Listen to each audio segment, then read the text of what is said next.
test du vérin pour Jean-Luc. Donc là, je vais le descendre. J'ai commencé à le descendre pour réduire la vidéo parce que c'est un peu long.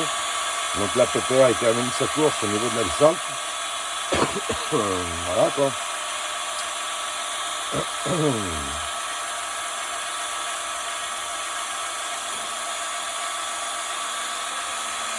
Alors on arrive au bout.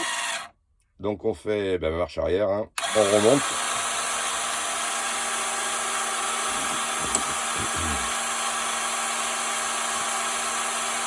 Bon, ça manque un petit peu de rapidité, mais ça remonte quand même. Je rassure Jean-Luc, ça reste bien dur. LOL, comme on dit dans les jeunes. Il faut savoir que ça, c'est le réservoir d'huile qui fait office de réservoir, tout simplement. Donc la montée-descente. Ça, c'est une petite pompe hydraulique miniaturisée, on va dire. Ça, c'est les toiles. J'ai démonté cette partie-là tout à l'heure. Dessous, vous avez un petit trou à ce niveau-là. Idem pour la pompe. Si toutefois vous voulez bricoler encore un peu plus, vous vous faites faire un petit raccord avec un pas de vis que vous taraudez dans les deux, parce que c'est de l'aluminium dans les deux. Et puis du coup vous déplacez la partie pompe, vous la déplacez, vous la mettez derrière le longeron.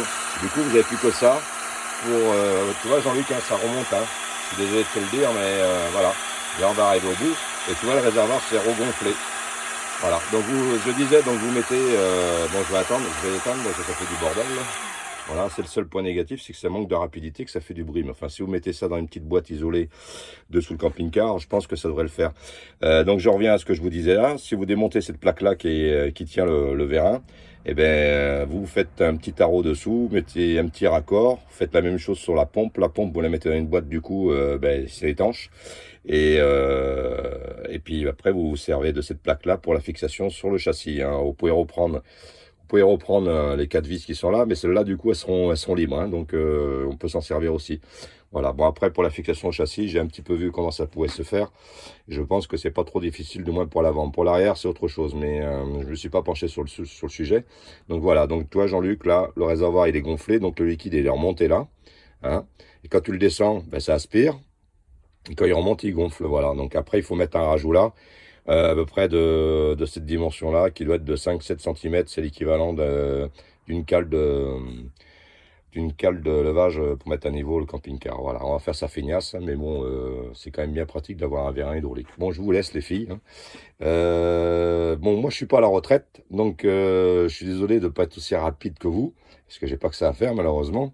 Et ça va se faire, mais bon, je vais prendre mon temps pour le faire correctement. Alors, il n'est pas impossible que que je retravaille mon idée là pour l'histoire du raccord, parce que je pense que c'est une bonne solution pour l'étanchéité du moteur notamment, et pour la faisabilité, si vous voulez, du support sur le châssis, ce sera plus pratique d'avoir la pompe déportée. Donc je vais me renseigner pour voir, redémonter, et puis au passage m'en prendre plein la gueule, si on peut dire, au niveau de l'huile hydraulique.